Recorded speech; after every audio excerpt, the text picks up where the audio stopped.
Hello everyone, welcome to 12 AM coding. So today we will be learning about how we can integrate the Swagger in Spring Boot application. So for example, currently we are having this particular get API which is having the fruit endpoint, and this is just returning a simple apple.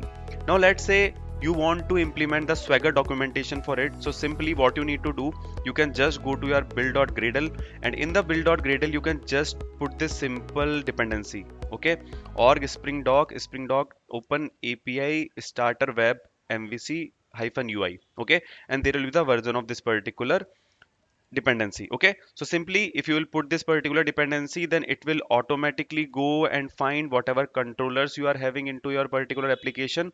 And if you now run this particular application and go to the Chrome and hit this particular URL, then you can see we have got the Swagger for this particular application. So let me show you what this URL is. This URL is simple: the port number, localhost port number, then swagger hyphen UI, then index.html. So this particular thing you need after you add that particular dependency. Okay, so if we hit this particular URL, then we got this particular API here.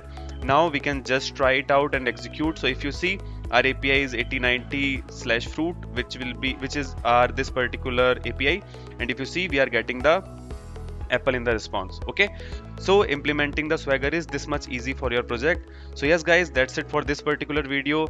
Thank you and see you in the next tutorial.